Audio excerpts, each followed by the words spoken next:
নমস্কার বন্ধুরা, cooking easy YouTube চ্যানেলে তোমাদের প্রত্যেককে স্বাগত জানাই। আজকে তোমাদের সামনে আমি নতুন একটা ভিডিও নিয়ে এসেছি, আর তোমরা দেখতে থাকো এটা নতুন কী রেসিপি হতে চলেছে। আর এই নতুন রেসিপিটার জন্য আমি টুকরো করে আলু, টমেটো, পেঁয়াজ, আদা রসুন বাটা এবং কিছু গোটা রসুন, আদা বাটা, কাঁচা লঙ্কা নিয়ে নিয়েছি।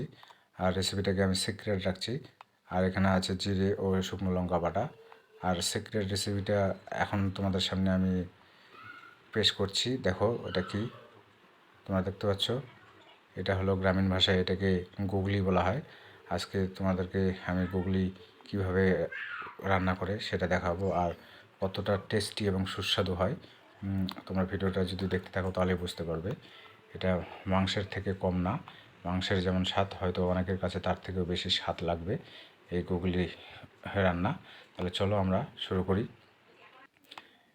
এই গুগলি রান্না করার জন্য আমি প্রথমে কড়াইয়ে তেল দিয়ে দিলাম। আজকে আমি সর্ষের তেল ইউজ করছি। তেলটা গরম হয়ে যাওয়ার পরে আমি যে টুকরো করে আলুগুলো করেছিলাম সেগুলোকে ফ্রাই করে নিচ্ছি। আমার আলু ফ্রাই হয়ে গেছে, আমি আলু ফ্রাইগুলোকে তুলে রাখলাম। রাখার পরে আমার যে গুগলিগুলো আছে সেই গুগলিগুলোকেও ফ্রাই করে নিতে হবে। আর এই গুগলিটা আমি পরিষ্কার করে অনেকটা সময় ধরে পরিষ্কার করেছি। যদি সেই ভিডিওটা করতাম তাহলে অনেকটাই সময় লেগে যেত, তাই সেই ভিডিওটা করে নিই। আমার গুগলি ফ্রাই হয়ে গেছে, এবার সেটা কড়াই থেকে নামিয়ে অন্য পাত্রে রাখছি। খুব সুন্দর গুগলিটা ফ্রাই হয়ে গেছে, একদম তোমরা দেখতে পাচ্ছ ঝুরঝুরে হয়ে গেছে। দেখো, এবার গুগলি রান্নার জন্য আমি আবার কড়াইতে তেল দিয়ে দিলাম। দেওয়ার পরে তেলটা গরম হয়ে গেলে ফোড়নের জন্য কিছু গোটা জিরে এবং তেজপাতা দিয়ে দিলাম। দিয়ে এবার দিয়ে দিলাম আমি কাঁচা লঙ্কা,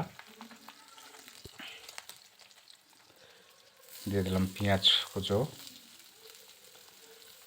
দেওয়ার পরে এটাকে একটু নাড়াচাড়া করে নিতে হবে। নেওয়ার পরে রসুন কোয়া দিয়ে দিলাম, যে রসুনের কোয়াগুলো ছিল সেই রসুনের কোয়া দিয়ে দিলাম।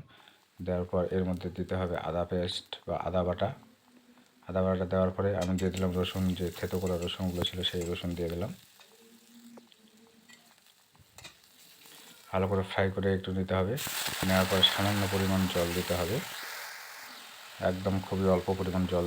দেওয়ার পরে আমার যে বাটা মশলাগুলো ছিল, শুকনো লঙ্কা এবং জিরে, সেটা দিয়ে দিলাম। দেওয়ার পরে পরিমাণ মতো হলুদ গুঁড়ো দিয়ে দিলাম।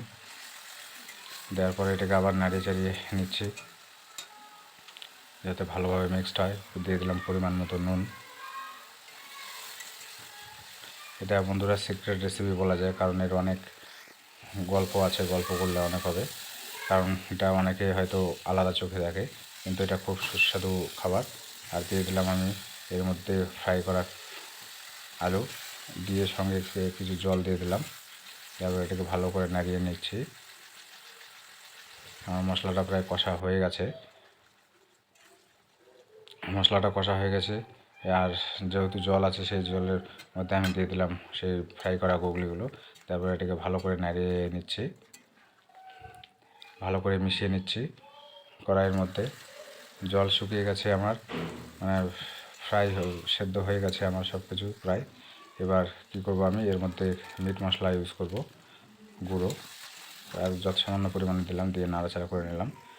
দেখো একদম শুকিয়ে গেছে, মানে এটা কষা রেডি। এখনও এটাকে পরিবেশন করা যাবে, কিন্তু আর একটু ভালো করে করতে হবে। তাই শেষ পর্যায়ে জন্য আমি এটাতে জল ইউজ করলাম।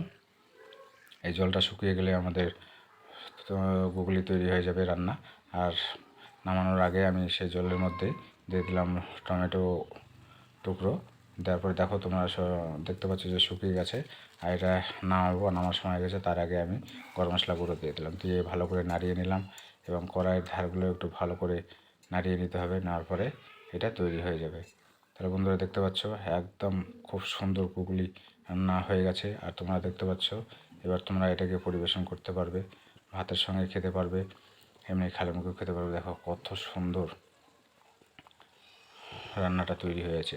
তাহলে বন্ধুরা আর দেরি না, এখানে শেষ করছি। ধন্যবাদ।